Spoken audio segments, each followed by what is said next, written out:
पुस्तक की, एक बुक की 3 जो इंडिपेंडेंट फेवरेबल जो है किए जाने के पक्ष में सहयोगानुपात, यानी ऑड्स इन फेवर में दे रखा अपने को 3:2, 4:3, 2:3।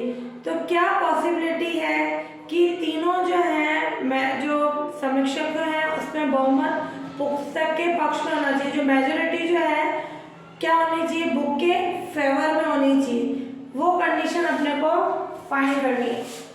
तो 3 इंडिपेंडेंट रिव्यूअर्स हैं, तो ये अपन ने ले ली, लेट 3 इंडिपेंडेंट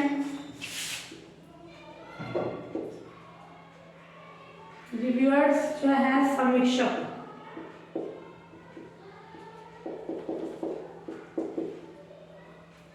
ABC है, क्लियर। और उनके लिए ऑड्स इन फेवर दे रखा है 3:2, 4:3 और अपने पास क्या कंडीशन है 2:,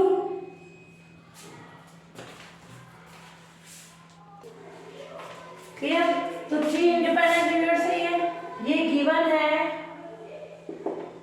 ऑड्स इन फेवर,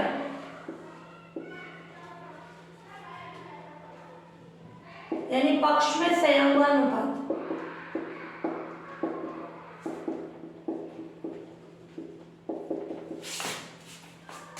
गिवन है इनके ऑड्स इन फेवर यानी पक्ष में संयोगानुपात कितना है 3:2, 4:3, ये समीकरण 2:3। ध्यान से देखना क्या होता है ऑड्स इन फेवर, m और ये n माइनस n कौन होता है फेवरेबल केसेस, और इसका किसके साथ रेशियो होता है अनफेवरेबल के साथ, n माइनस m के साथ। तो इससे टोटल क्या हो जाएगा, इन दोनों का सम करेंगे वो क्या होगा टोटल केसेस। तो इससे PA क्या हो जाएगा, ऑड्स इन फेवर यानी फेवरेबल केसेस हो गए 3 और टोटल कितने हो जाएंगे 3+2। PB सॉरी ये आ जाएगी कंडीशन 4 हो गए फेवरेबल और अपने टोटल क्या हो जाएंगे 4+3 और PC 2/2+3, PA 3/5, PB 4/7 और PC 2/5। क्या तो 3 इंडिपेंडेंट रिव्यूअर्स हैं जो समीक्षक है ABC, उनके बुक ऑड्स इन फेवर दे रखा बुक के लिए। अब इनके लिए अपने को क्या चाहिए, उनके पक्ष में सहयोग ये चाहिए, अपने को बहुमत मेजॉरिटी होनी चाहिए। PA बार क्या होगा अपने पास 1 - PA यानी 1 - 3/5 यानी 2/5। PB बार ऐसे निकालना है, क्या हो जाएगा 3/7। PC बार क्या हो जाएगा 3/7। क्लियर, ये सारी कंडीशन आ जाएगी और इससे अपन निकाल लेंगे तीनों जो रिव्यूअर्स हैं उनसे मेजॉरिटी पुस्तक के ऑड की होने की कंडीशन। यहाँ PC बार ये 5 करना। तब अब क्या बोल रहा है, what is the probability that the majority will be favourable, यानी बुक के फेवर में मेजॉरिटी होने के लिए क्या ले लें अपन, उसके लिए प्रोबेबिलिटी। तो बुक के फेवर में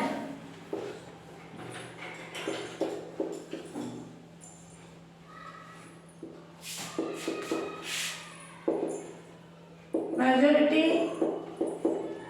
यानी बहुमत होने की प्रोबेबिलिटी। ध्यान से समझना इसका मीन क्या है, 3 रिव्यूअर्स है ना, 3 समीक्षक है। अब उनका बोल रहा है कि एक बुक के फेवर में बहुमत होना चाहिए, तो वो कैसे हो सकता है बहुमत, ये कंडीशन, यानी 3 जन है तो मेजॉरिटी किस पे होगी 2 की कंडीशन। क्लियर कि A और B जो है नहीं, तो ये बहुमत हो गया, उनकी मेजॉरिटी हो गई। या के लिए क्या आ जाएगी कंडीशन, और क्या हो सकता है, ए बी बार सी, ठीक है, कि ए और सी का बहुमत हुआ, बी का नहीं हुआ। या होने पर प्लस की कंडीशन, या बोले या और बोले, ए बार बी सी, बहुमत बोल रहा है, मेजॉरिटी, तीनों का एक ही बुक पे फेवर होने की कंडीशन हो सकती है, तीनों की भी हो सकती है। क्या ये पॉसिबल होगी क्या, ये बहुमत ही नहीं होगा, बहुमत का मतलब तो या दो से ज्यादा कंडीशन, तीन जने हैं तो ये कंडीशन है। अब क्या इसका इस पे इफेक्ट हो रहा है क्या, ये सब इंडिपेंडेंट इवेंट्स हैं, तो ये सारी कंडीशन क्या है, म्यूचुअली इंडिपेंडेंट है, तो अपन इनको लिख सकते हैं प्लस की फॉर्म में, ये A B C bar plus C A B bar C P A bar B C P A B C, क्योंकि ये सब म्यूचुअली इंडिपेंडेंट यानी स्वतंत्र है, ये आपस में एक दूसरे पर डिपेंड नहीं करती,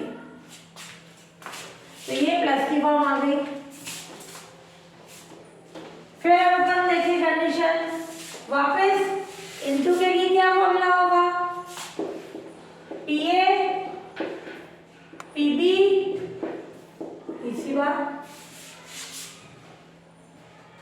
क्लियर, या भाई हाँ। अब इतना निकाले हैं, इससे अच्छा क्या निकाल सकते हैं अपन, 1 minus P A bar B bar C bar, क्या ये केस बनेगा, सिंगल वाले भी लेस होंगे, सिंगल वाले भी तो लेस होंगे, ये भी तो होगा, पी ये ए बार बी सी और पी ए बार ये कंडीशन, पी ये आप किस पे ले लें, बी और सी पे, ये भी बड़ा हो जाएगा, तो ये एटलीस्ट की कंडीशन नहीं हुई, तो इस फॉर्म में निकाला है तो भी राइट होगा, ऊपर वाला निकाला है तो भी राइट होगा, वही 4 टर्म्स इसका भी निकालना पड़ेगा, उसको भी इससे अच्छा अपन ऊपर वाले निकालना, एटलीस्ट का हो तो सिंपल ये वाली कंडीशन ले लो, क्योंकि इसमें 2 जने आ गए, एटलीस्ट में कम से कम एक की कंडीशन होती है ना, तो ये क्या हो जाएगा, ये सब म्यूचुअली इंडिपेंडेंट है, अलग अलग कर रहे हैं, P A P B P C bar, P A P bar B और ये P C, P A bar P B और ये P C, P A P B और ये पी सी,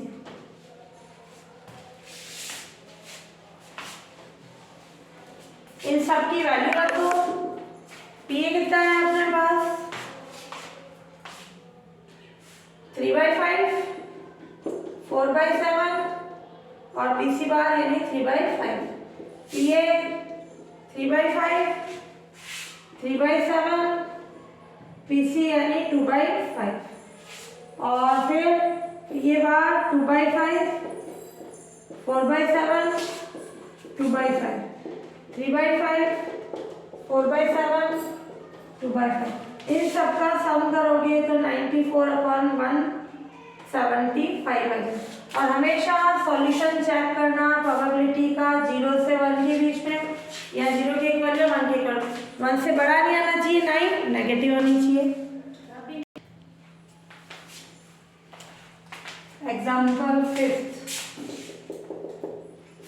ध्यान से समझना, ए और बी बारी बारी से 2 डाइस को फेंकते हैं, है ना, तो ए और बी 2 पर्सन्स हैं, वो बारी बारी से 2 डाइस को फेंकते हैं, जिसमें 9 पहले फेंकने वाले हैं उसको पुरस्कार दिया जाएगा, यानी जिसके 9 आएगा वो जीत जाएगा, है ना, उसको प्राइज मिलेगा।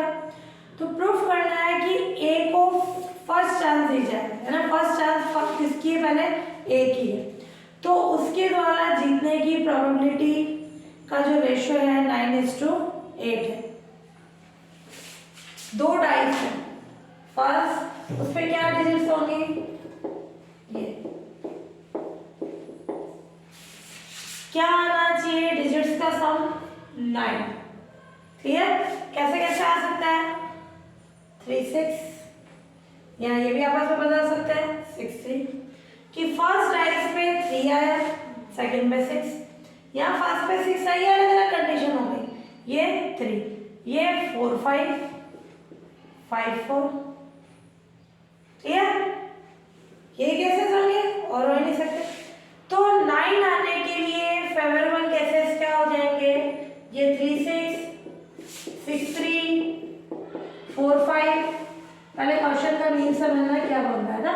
तो कितने केसेस हो गए फेवरेबल 4 और 8 डाइस को फेंकने पर नंबर ऑफ केसेस क्या है 6 तो 2 को फेंकने पर कितने आ जाएंगे 6 into 6 तो ये किसकी प्रोबेबिलिटी है 9 आने की। क्लियर? जब अपने 9 आ रहा है डिजिट्स का सम उसको कोई इवेंट मान लो 9 लिखो मैंने ए मान लो कुछ भी मान लो ए मत माना ए और बी तो 2 पर्सन्स के में कुछ भी ले लो सी। तो ये 9 आने की प्रोबेबिलिटी ये कैंसिल हो जाएगा तो ये क्या हो जाएगा 1/9। 9 नहीं आने की प्रोबेबिलिटी क्या होगी इसको इवेंट सी ले लूं मैं 1 - 1/9 8/9। अब ये बोल रहा है फर्स्ट चांस अपन ने ए को दी ध्यान से देखना फर्स्ट चांस ए को दी ए के फर्स्ट चांस में ही 9 आ गया यानी ये फर्स्ट चांस में ही जीत गया तो उसकी प्रोबेबिलिटी क्या होगी 1/9। अब मान लो ए के 9 नहीं आया तो किसको चांस मिलेगी अब बी को। क्लियर? बी को मिलेगी। अपन जो निकाल रहे हैं पहले ए के जीतने की प्रोबेबिलिटी निकालना तो ए कब कब जीत सकता है बी के 9 नहीं आना चाहिए क्योंकि अपन ए के जीतने की कंडीशन निकाल रहे हैं। किसके आ गया वापस ए के 9 आ गया तो ए कब कब जीत सकता है या तो फर्स्ट चांस में या थर्ड चांस में क्योंकि सेकंड चांस बी की होगी वापस बी की चांस आएगी उसके बाद वापस ए की आएगी तो ए की चांस कब आ सकती है इधर फर्स्ट में या थर्ड केस में ए जीत रहा है ए थर्ड में कब जीतेगा जब उसके फर्स्ट चांस में 9 नहीं है 9 नहीं आ रहा है तो 9 नहीं आने की प्रोबेबिलिटी कितनी है 8/9 ये सी बार उसके फर्स्ट चांस में 9 नहीं है बी के भी 9 नहीं है क्योंकि एक ही जीत की बात कर रहे हैं सी के 9 आ गया यानी ये कंडीशन 8/9 8/9 1/9। क्लियर कि ए या तो फर्स्ट चांस में जीत गया 9 आ गया उसकी प्रोबेबिलिटी थर्ड चांस में जीत रहा है इसका मतलब ए के फर्स्ट चांस में 9 नहीं आया 9 नहीं आने की प्रोबेबिलिटी ये इनटू यानी वो इवेंट हो रही है प्लस कब लगाते हैं या तो वो हो रही है ये तो अगली हो रही है बी के भी 9 नहीं आया अब ए के 9 आया ये वापस बी के 9 नहीं आना चाहिए क्योंकि ए जीत रहा है तो ए कब जीत सकता है फर्स्ट चांस पे थर्ड में फिफ्थ में 9 कब आएगा जब फर्स्ट में हारेगा बी को भी हारना पड़ेगा वापस ए को हारना पड़ेगा बी को हारना पड़ेगा फिफ्थ चांस पे जाके वो जीतेगा। इस तरीके से ए के जीतने की प्रोबेबिलिटी क्या होगी या तो वो फर्स्ट चांस में जीत गया या वो थर्ड में जीता यानी सम कर देगा या फिफ्थ में जीता तो इन सब का सम कर देंगे वो ए के जीतने की प्रोबेबिलिटी आ जाएगी। तो बी के जीतने की क्या होगी 1 में से उसको लेस करा उससे रेशो निकल जाएगा। क्लियर? तो यहाँ पे अपन देखें 2 डाइस को फेंकने पर टोटल केसेस क्या होंगे 6 into 6 36।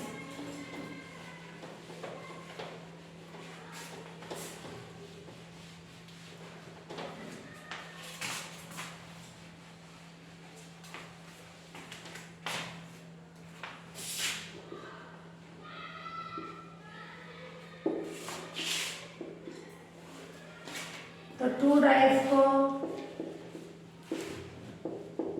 फेंकने पर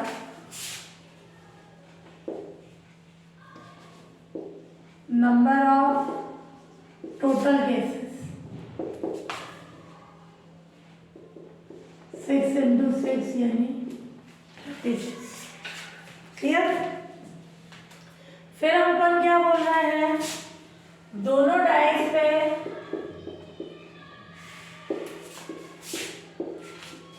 डिजिट्स का सम 9 आने के लिए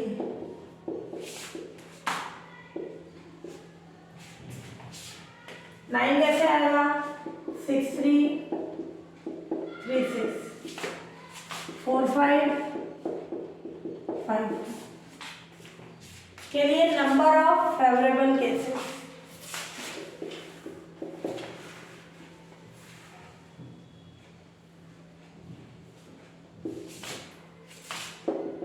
कितने आ रहा है, 4।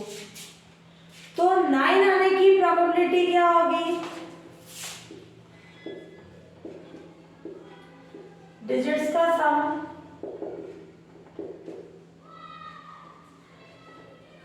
9 आने के लिए प्रोबेबिलिटी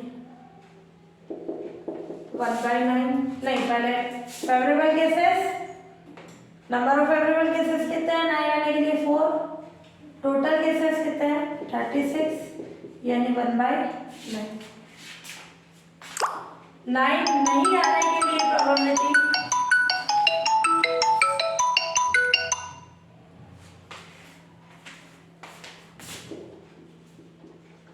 9 नहीं आने के लिए प्रोबेबिलिटी क्या होगी, 1 - 1/9 8/9। क्लियर, ये 9 नहीं आने की प्रोबेबिलिटी। अब ए ने पहले क्या किया, फर्स्ट चांस किसको दी, फर्स्ट चांस ए को देने का। तो क्या कंडीशन होगी, फर्स्ट चांस ए को देंगे कि ए के फर्स्ट चांस में 9 आ जाए। तो ए के फर्स्ट चांस में जीतने की प्रोबेबिलिटी निकाले,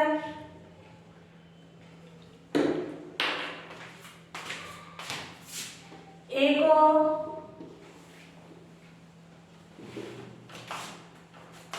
फर्स्ट चांस देने पर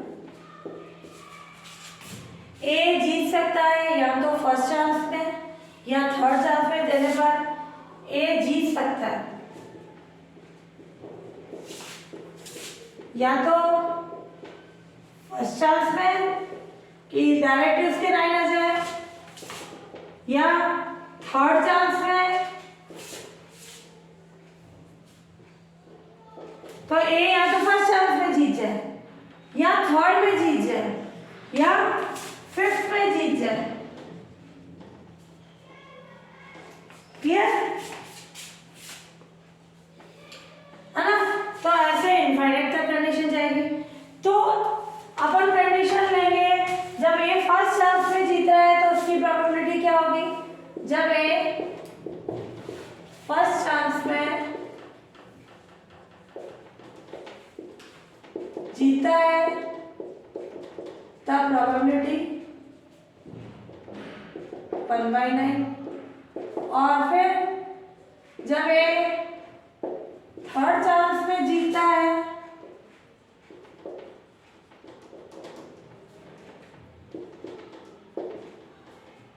तब प्रोबेबिलिटी क्या होगी, थर्ड चांस में जीतने के लिए फर्स्ट चांस पे ए को हारना पड़ेगा, यानी ए के 9 नहीं आएगा, तो 9 नहीं आने की प्रोबेबिलिटी है। अपन ए के निकाल रहे हैं, यानी बी को भी हारना पड़ेगा, यानी बी के भी 9 नहीं आए उसकी प्रोबेबिलिटी, और ए के थर्ड चांस में 9 आ गया तो ये 1/9। क्लियर। ऐसे और फिफ्थ चांस के लिए भी निकाल सकते हैं अपन। फिफ्थ चांस के लिए क्या हो जाएगा, 8/9 की पावर 4 इंटू 1/9, यानी ए फर्स्ट चांस में आ रहा, बी भी आ रहा, सी ए थर्ड चांस में आ रहा, बी भी आ गया, ए फिफ्थ चांस में जीता, तो ये 4 टाइम्स सही है, और ये कंडीशन। तो ए के जीतने की प्रोबेबिलिटी क्या होगी, या तो फर्स्ट में जीता, या थर्ड में जीता, या फिफ्थ में जीता उन सबकी प्रोबेबिलिटी का सम।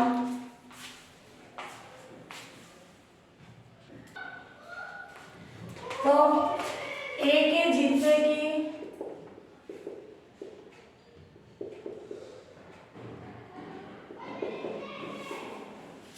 टोटल प्रोबेबिलिटी क्या होगी?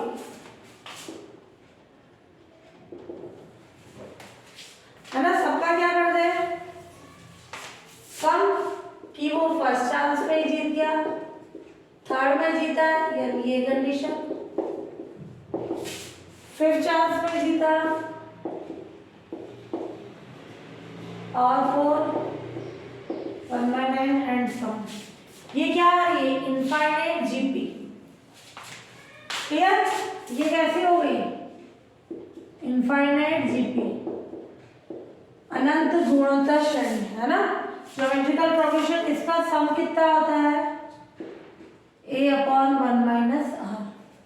a यानी फर्स्ट टर्म, r यानी इसका रेशियो। तो a यानी फर्स्ट टर्म यानी 1/9, रेशियो यानी 8/9 का होल स्क्वायर। कितना हो जाएगा? ये 1/9, ये 81 - 64 अपॉन 81। इसको सॉल्व करोगे ये 9 ऊपर जाएगा, 9/70। ये किसकी जीतने की प्रोबेबिलिटी है? ए के। बी के जीतने की प्रोबेबिलिटी जो ए के हार की होगी वही बी के जीत की होगी। तो बी के जीतने की टोटल प्रोबेबिलिटी, इसको पी ए लिख सकते हो, है ना। एक टोटल प्रोबेबिलिटी को ले लिया अपन ने, तो ये आ जाएगी पीबी 1 - पीए 1 - 9/17। तो ये कितना आ जाएगा? 8/17। अब इसमें क्या चाहिए? ए और बी के लिए उनके जीतने की प्रोबेबिलिटी का रेशियो चाहिए, है ना। ये यूं बोला है कि ए को फर्स्ट चांस दिया जाए तो उनके द्वारा पुरस्कार जीतने की प्रोबेबिलिटी का रेशियो चाहिए, उनको प्राइज मिलना चाहिए, यानी दोनों को का प्राइज मिलेगा जब वो जीतेंगे। तो ए के उनका रेशियो चाहिए जीतने की टोटल प्रोबेबिलिटी रेशियो बी के जीतने की प्रोबेबिलिटी। ए के जीतने की क्या है अपने पास? 9/70, 8/70 कितना आ जाएगा? 9:8। ये प्रूफ करना था, हेंस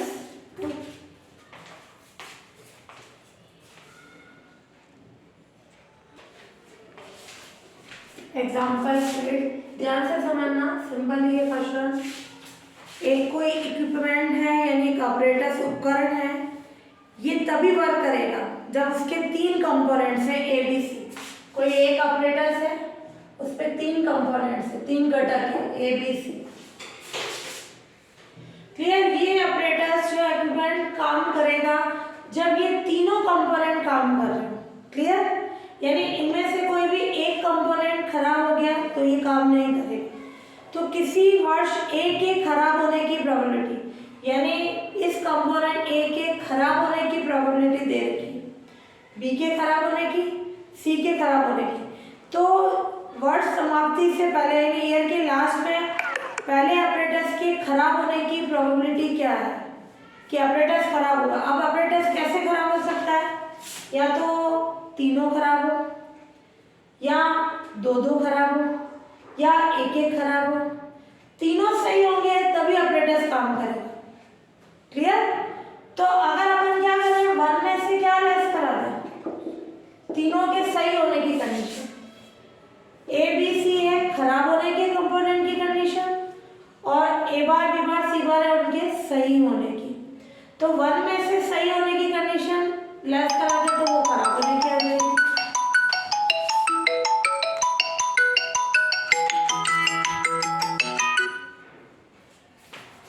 कंडीशन आई सामने। तो 1 इक्विपमेंट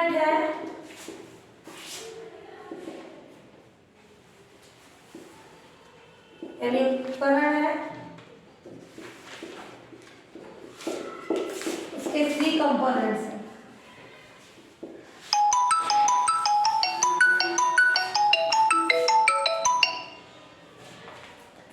उसके 3 कंपोनेंट्स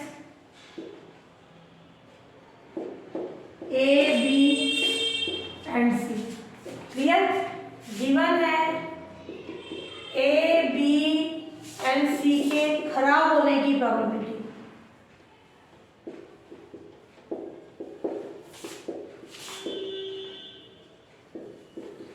PA 0.15 है ना, हटा के पॉइंट निकालना चाहो तो भी निकाल लो। PB 0.05, PC 0.10। ये खराब होने की, ABC के सही होने की प्रोबेबिलिटी क्या होगी? कंपोनेंट ABC के सही होने की प्रोबेबिलिटी, ध्यान से देखना। PA बार, A अगर खराब को डिनोट करना है तो A बार क्या हो जाएगा, इसको सही को डिनोट करेगा। तो 1 माइनस 0.15। क्लियर? तो क्या आ जाएगी अपने पास कंडीशन 0.85। PB बार 1 माइनस 0.05 यानी 0.95। PC बार 1 माइनस 0.10 तो 0.90।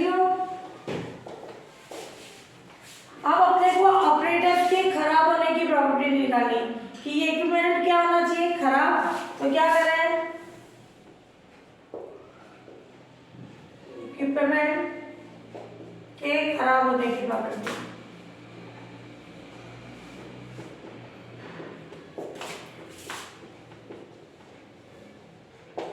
One minus P A bar B bar C bar, यानी कम से कम एक ऑपरेटर्स भी खराब हुआ तो वो काम नहीं करेगा। इसमें क्वेश्चन में दे रखा है तीनों सही होंगे तभी वो काम करेगा। तो ये एटलीस्ट 1 वाला फॉर्मूला आ गया ना, कम से कम एक के खराब होने की प्रोबेबिलिटी। एक भी खराब होगा, 2 भी खराब हो सकते, तीनों भी खराब होंगे, और ये सही वाली लेस करा दें। तो ये आ जाएगा अपने पास 1 minus P A bar P B bar PC bar. 1 minus P A bar है अपना 0.85, 0.95, 0.90। सॉल्व करने पर कितना आ जाएगा अपना 0.2732। ये सोल्यूशन होगा। क्लियर? इसी लैंग्वेज को यूं भी बोल सकते हो कि कम से कम एक कंपोनेंट खराब होने पर ऑपरेटर्स क्या होगा, खराब ही रहेगा उसका इक्विपमेंट। क्लियर? उसकी प्रोबेबिलिटी